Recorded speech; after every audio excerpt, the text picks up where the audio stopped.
Hello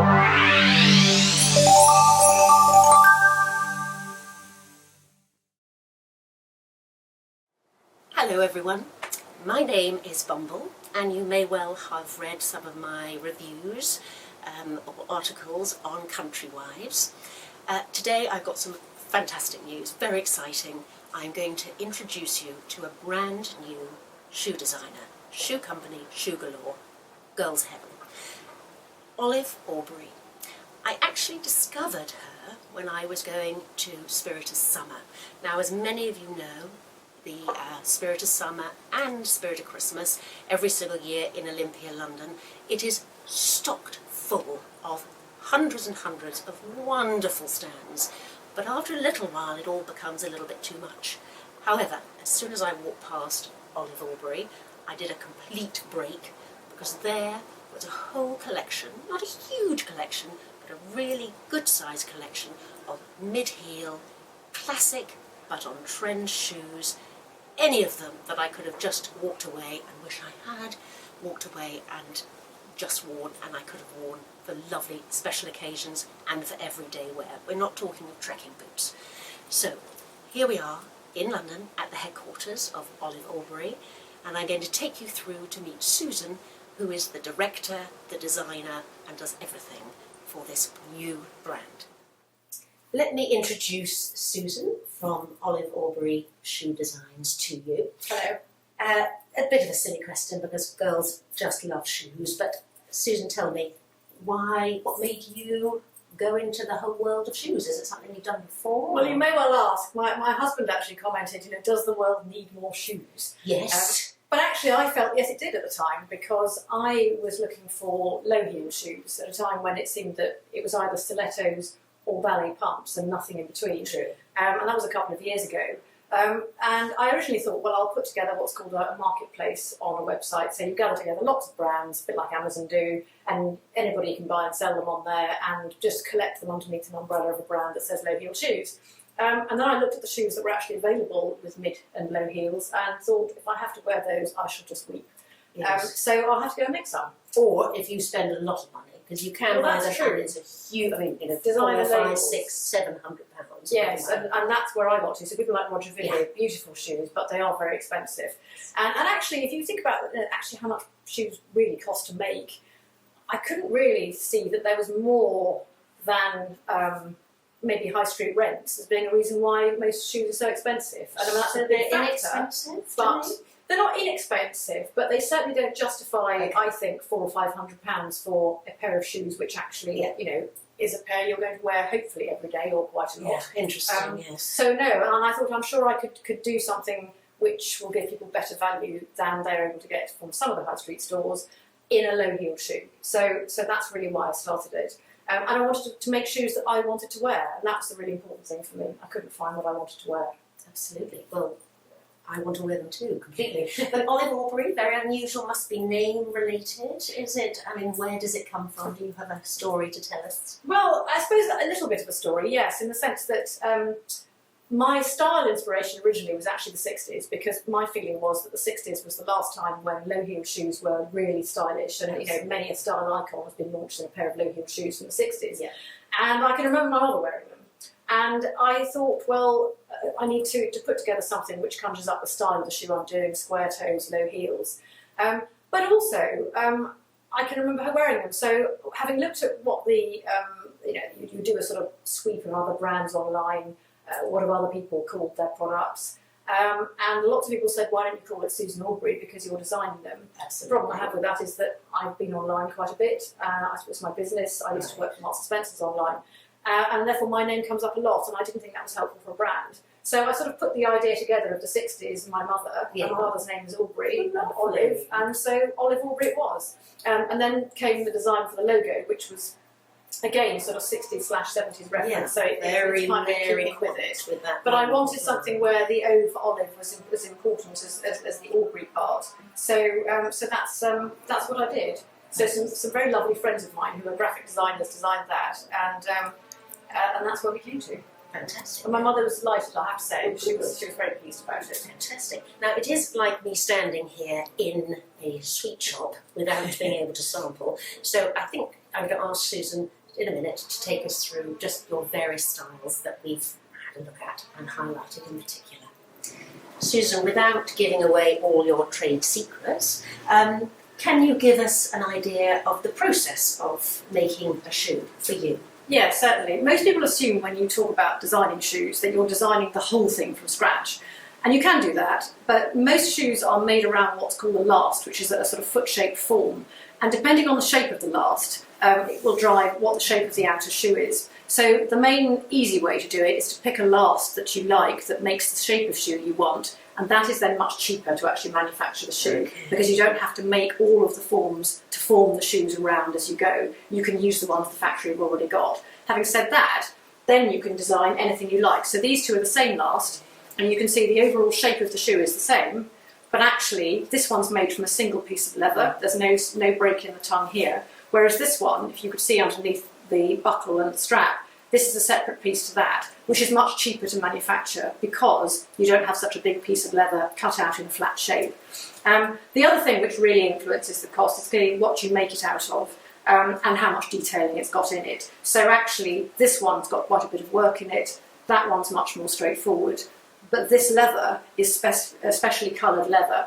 It's called a rose gold.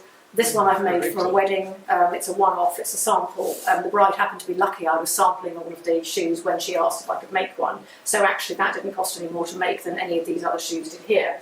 But normally your sample cost for a pair of shoes is driven by how expensive the leather is to start with. So something like this, which is dyed specially for me, and I can only get if the manufacturer wants to produce that colour, because sometimes they don't.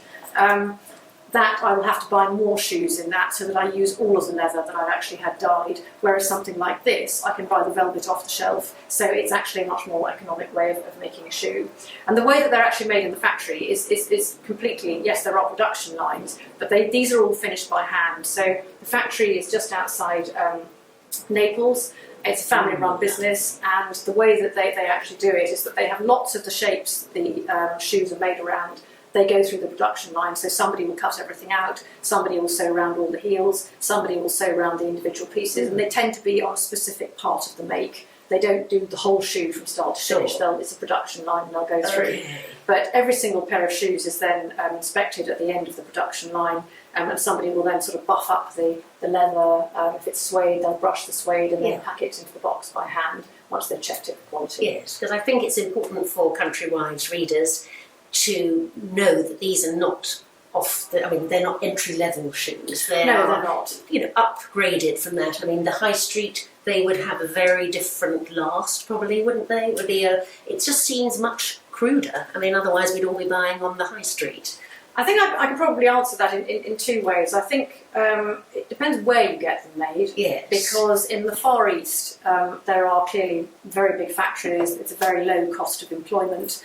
But you do tend to find that they are manufactured very fast, and they will be cutting every cost they possibly can, because the high street manufacturer like Marks & Spencer, for example, will sell very low cost shoes, and that's driven out of the amount of work there is in it. So if you look at the difference between, say, a designer pair of shoes and a shoe manufactured that's a copy of a designer pair of shoes, you'll find that every single opportunity to take out cost in the production methods has been made. So, for example, if you take one like this where there's fringing on it, you will find that in the designer version of this, they've probably dyed both sides of the leather with a metallic. They've probably finished all the edges very beautifully. They've probably hand-turned quite a lot of it. Whereas production, for example, in the Far East to produce that shoe for somebody like H&M or any of the high street labels, it'll be how fast can we do that? So how much work can we take out of it? So they'll be much more crude in terms of their actual execution. And so one size fits all. So the size 7 will be standard. Yes. Well, I expect the Country Wives viewers will already have spotted this iconic style, the Chanel pump. It is, well, a pump with heels. I think that's really how we would describe it. But instead of shelling out £600, Olive Aubrey has them for mere £160, and these are quality shoes. Just explain about slingbacks, because actually they are hard to wear physically. I've had a few bad experiences at the races and never got to see the horses because I haven't left the car park because my slingbacks are just slipping off and I can't go anywhere. But just tell us, Susan, what is the art of perhaps sizing and buying the slingback to make them really easy to wear? It's interesting you say that people find them difficult to wear, because my first collection was purely slingbacks and a pump. And my feeling was the slingback is the ideal summer shoe for the simple reason it's not a heavy cord shoe, and you can do it in much lighter fabrics and much lighter colours without it sort of suddenly looking really shouty. The reason I do them with the elasticated fit just here is to give you some give at the back of the heel, and that makes it a lot more comfortable. It's also got 3 holes on the strap, so you can buckle it and unbuckle it according to whether your feet are perhaps swelling in heat, and then you can make it smaller again when you want to. And then the other thing to think about when you're actually trying a slingback is you may have a view on how far you want your heel to fit at the back, because some people like it to be slightly further forward and to allow them a bit of space when their feet swell. Yes. Other people say, no, I always want my foot right at the back. So I do them in half sizes so that you can actually get exactly the size to fit the look that you want with the slingback. But I would say that the key to it really is that if you feel that you want to have a little bit more room in the shoe, but you're worried about them being loose, then put a little half insole in them, because that will actually mean you can whip that out if your feet get hot and your feet expand, but actually it'll hold it very snugly on while you're first wearing them. So your point about going to Ascot, you mentioned that earlier. I had a pair of half insoles in my shoes when I went to Ascot. I wore this pair, and halfway through the day when my feet had expanded because it was quite hot, I took the insoles out, stuck them in my handbag, and they were still very comfortable. Yeah. And that's actually something you can do with a slingback, which is much more difficult to do with a full shoe. I felt that the heel height on these is very important to keep. It's roughly sort of 1.5 inches, 2 inches. That's comfortable for most people. I wore them all day at Ascot and didn't have any complaints at all from my feet. It was very straightforward. They also come up very well when they get wet if they're in patent, because you just literally dry them off and you can just wash the mud off. So that's another thing, if you're going to take them somewhere where it's outside, just bear in mind patent works. Absolutely perfect. The bare essentials, the prices of your lovely shoes, and also the sizes for our readers. Okay, I started around 130, and it goes to 185, which is for something like the velvets, and I do all in size 3 to size 8, but that's something I've run before, so I know how the sizes work out. I'll do from a 2 to a 9, so something like the black slingback, which I run a lot now, I'll do from a size 2 to size 9. Perfect.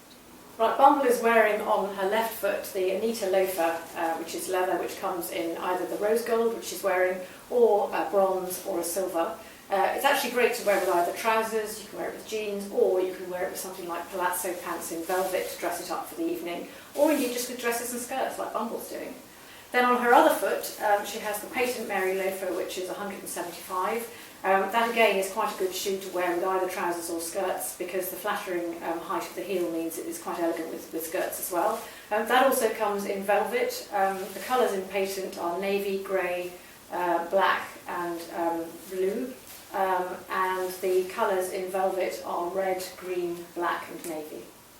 Okay, so these are not a bespoke last for me. They're ones I bought this season just to see how they went. So the Silver Lurex boot is 130, and that comes in sizes 3 to 8. I'm actually on order with those at the moment. They've been so popular, I've actually sold out. I've got just a couple of pairs left. And then going on to the brown fringe loafer, this comes in 3 different colours: black, light brown and dark brown. The light brown colour has a silver chain snaffle and the other 2 have gold. And these are really good value because I bought them as a one-off, so they're 110. Well, Susan, thank you so much. I have been looking totally lustfully at all these shoes. I am a shoeaholic and I have been in 7th heaven. Thank you very much. Most importantly, do look on Susan's website, lots of information there, but also if somebody wants to see your shoes, I think you do fairs and Yes, I do. Christmas I'm time. doing the Spirit of Christmas, which I've just managed to get a stand at, which is the week after next, which is very exciting in Olympia. I'm also doing Stoner Park at the end of November, and I'm also at Hurlingham, which is for the Asthma Foundation, which is in the middle, I think, of November as well. So Perfect. several places. I know it's very useful for people to come and try things on. And I think one of the critical things I would say about that is that if you get to know your last name, as in the name of the last of the shoe that fits you, then if I repeat things season on season, you'll know what size. Or if I do a different upper but the same last, so for example, this is the Diana. If the Diana fits you in a size 7, you always know whether it looks like that, or whether it looks like this one, or whether it looks like this one. It will be the same. So, coming on to what's happening in the summer. Summer, for example, people have asked me for navy and white. Now, I did a straight one in navy and white, which looks, that's the Diana last, that's how it works. But I'm also going to try one with a piece of broguing around the front. So this is exactly how they make shoes, cut out a piece of paper, try it out, stick it on. This bit will obviously be in navy, and then see what it looks like. And I'm going to be doing that, I hope, in certainly navy, possibly baby pink, possibly baby blue as well. So there's a number of things coming through for next year. So you've heard it first for Country Wives about the lovely new styles. Don't forget there is an incentive. I think Susan is giving you 15% off. These are not an everyday inexpensive shoe, but they are a quality shoe, and you're not spending a fortune. Nothing like designer prices, I promise you. So happy hunting, happy shoe hunting, happy buying, and go and see Susan and Olive Aubrey Designs at one of her fairs. And I think Theresa May might be interested. I understand she has one of your cards. She does have a card. I met her last week. So, Theresa May, do not dally. These will look fabulous on the political platform. We're waiting to see them in the House of Commons, darling. Go for it.